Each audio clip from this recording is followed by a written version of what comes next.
hari liburnya itu unlimited. Unlimited.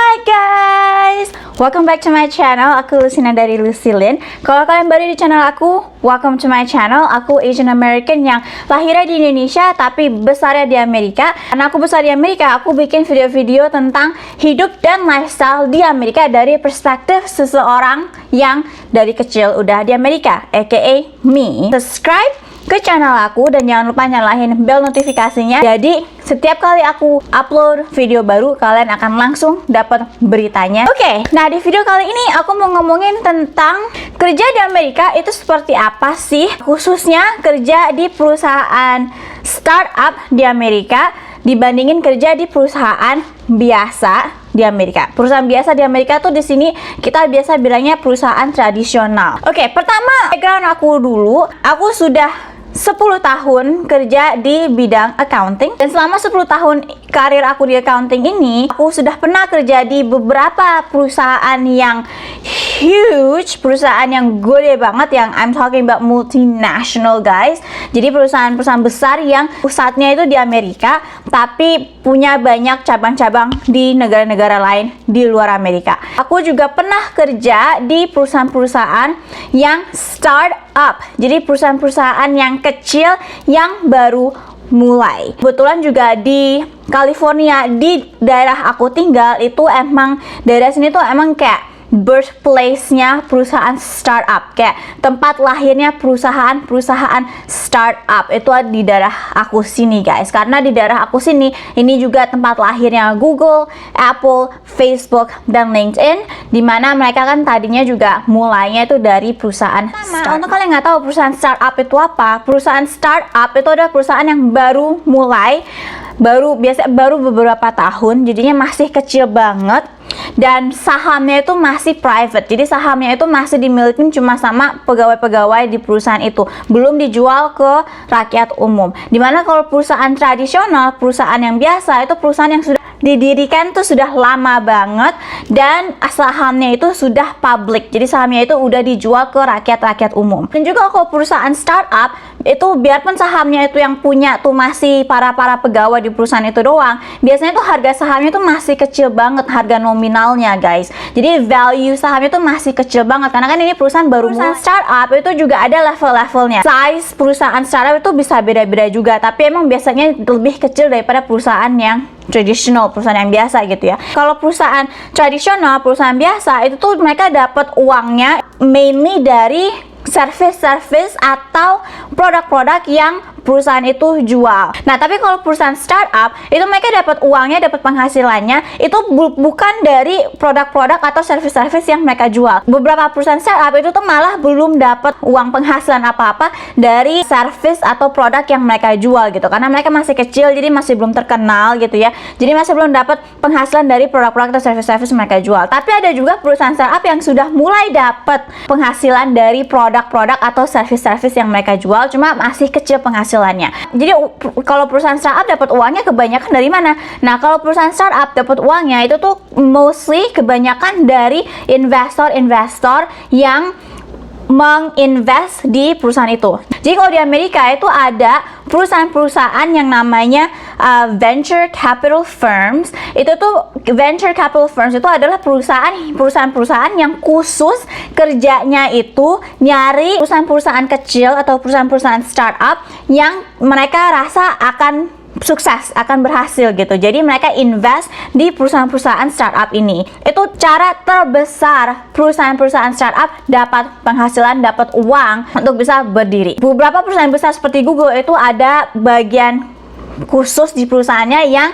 kerjanya emang khusus menginvestasi di perusahaan-perusahaan ini juga gitu. Jadi perusahaan startup itu dapat uangnya dari dua kan, dari investasinya venture capital firms atau perusahaan-perusahaan besar seperti Google yang emang ada departemen khusus untuk investasi ke perusahaan-perusahaan kecil seperti ini. Sebelum mereka di funding, jadi kayak awal-awal banget, perusahaan startup itu ya berdirinya tuh dengan uang pribadi si foundernya perusahaan startup itu. Di Amerika itu kalau mau mendapatkan investasi dari para venture capital firms ini atau para perusahaan besar lainnya, itu tuh pertama mereka mesti ada business plan yang udah pasti, juga visi misinya juga udah mesti jelas, itu udah pasti. Tapi juga budaya perusahaannya itu juga dilihat, guys. Misalnya berapa banyak orang yang keluar dalam 1 tahun, berapa banyak orang yang dipecat dalam 1 tahun. Kalau banyak banget orang yang keluar dalam 1 tahun, itu kayak indikasi bahwa oh mungkin ini perusahaan ini kurang bagus gitu. Kesuksesan sebuah perusahaan itu tuh bukan cuma dari berapa banyak penghasilan yang mereka dapat gitu, karena kan untuk mendapatkan penghasilan itu kan perlu pegawai-pegawai. Nah kalau pegawainya pada nggak betah semua di perusahaan itu, ya gimana mau dapat penghasilan? Iya enggak gitu kan. Jadi makanya seberapa betah pegawai-pegawai, seberapa happy pegawai-pegawai di suatu perusahaan startup itu tuh sangatlah penting. Kalau itu juga tentunya juga performance perusahaan itu juga dilihat, kayak ada kemajuan atau enggak, dan seberapa cepat kemajuannya. Itu juga salah satu hal yang dilihat kalau perusahaan startup itu mau dapat investasi dari venture capital firms ini atau dari perusahaan-perusahaan besar. Nah itu soal funding. Kalau di perusahaan biasa itu banyak banget level kayak gelarnya gitu ya. Jadi ada misalnya kalau di accounting ada staff, ada senior, ada manager, habis itu ada senior manager, ada controller, baru pokoknya banyak levelnya gitu kan untuk naik ke atas. Tapi kalau di perusahaan startup itu tuh levelnya tuh lebih dikit. Saya kalau di perusahaan startup itu di bagian accounting finance-nya itu tuh biasanya paling ada staff, ada senior, tapi nggak ada manager. Biasa senior itu seperti apa ya, kerjanya tuh kayak dua gitu, kerjaan level senior dan kerjaan level manager juga gitu. Nah di atas senior itu langsung kepala departemennya accounting gitu, atau kepala departemennya finance, atau kepala departemennya accounting dan finance gitu. Dan itu juga kalau di perusahaan startup, departemen accounting sama finance itu jadi satu gitu, guys. Dimana kalau di perusahaan tradisional yang biasa, accounting sama finance itu dua departemen yang berbeda. Misalnya dua grup yang berbeda. Pengalaman gitu. Kerja, kalau di perusahaan startup itu tuh orang yang jadi senior, manager dan ke atasnya lagi, perusahaannya tuh akan lebih nyari orang yang lebih berpengalaman. Jadi biasa kalau di perusahaan startup di Amerika itu tuh biasanya misalnya untuk level senior, untuk level aku gitu ya, biasa tuh dicari orang yang sudah pengalamannya minimum 5 tahun pengalaman kerja di bidang itu. Kenapa? Karena kalau di perusahaan startup itu tuh kan karena baru mulai perusahaannya, jadi ada proses-proses dan prosedur-prosedur yang belum ada di perusahaan itu, yang mestinya ada gitu. Jadi makanya kalau kerja di perusahaan startup, kita bukan cuma kerja kayak kerjaan accounting kita yang biasanya, tapi kita juga mesti membangun proses-proses dan prosedur. Bahwa kalau di perusahaan startup itu tuh kita bisa gampang banget kerja sama departemen lainnya. Kayak misalnya aku waktu kerja di perusahaan startup, aku bisa kerja dengan dekat sama orang marketing, R&D, yang engineering. Dimana kalau di perusahaan besar itu tuh biasanya tuh kita, kalau misalnya kita kerja di accounting, ya kita most of the time kita nggak bisa bergaul atau berinteraksi sama orang-orang di luar departemen kita gitu, kecuali kalau kita mungkin jabatannya udah tinggi banget gitu ya, udah kayak di atas jabatan manajer gitu ya. Tapi kalau kayak kita yang masih jabatannya tuh manajer atau ke bawah, itu tuh kita tuh paling kerjanya di accounting ya kerjanya sesama orang accounting atau paling sama orang finance. Kalau di perusahaan yang biasa itu kan kita kerjanya tuh itu lagi kayak misalnya accounting itu kan ada beberapa bagian gitu, nggak cuma tax gitu. Baru aku ada video di atas bagian apa aja yang accounting kerjain. So anyway, kalau di perusahaan besar kita misalnya di accounting kita disuruh kerjain bagian A dalam accounting, ya kita kerjanya ya itu aja gitu, bagian A aja gitu, kayak kacamata kuda gitu, itu aja gitu. Tapi kalau di perusahaan startup itu tuh karena perusahaannya itu masih kecil, itu kita bisa ngerjain semuanya. Kayak waktu aku kerja di perusahaan startup, di kedua perusahaan startup yang tempat aku kerja itu, di dua-duanya aku ngerjain basically hampir semuanya tentang accounting dari A hampir sampai Z. Karena waktu itu di tim accounting aku tuh cuma ada atasan aku, which is kayak kepalanya departemen accounting dan finance, dan terus ada satu orang lagi gitu, dan satu orang lagi tuh biasanya staff gitu. Jadi yang aku kerjain itu tuh hampir semua bagian di accounting gitu. Itu bisa ada enaknya, bisa ada nggak enaknya. Karena enaknya itu kita jadi beneran belajar proses-proses dari A sampai Z gitu. Nggak enaknya itu kita jadi sibuk banget karena kita mesti kerjain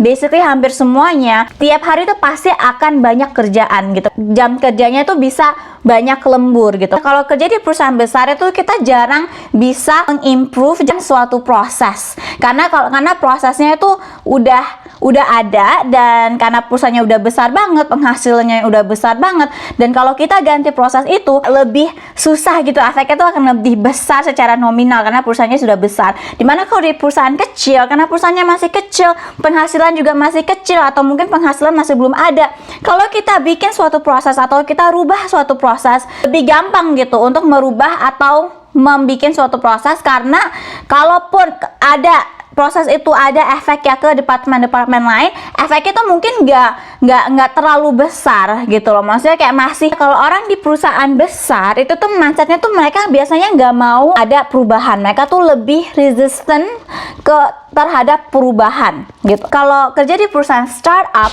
itu tuh orang-orangnya tuh biasanya tuh lebih open terhadap perubahan gitu, lebih open to change. Terus interaksi sama manajemen.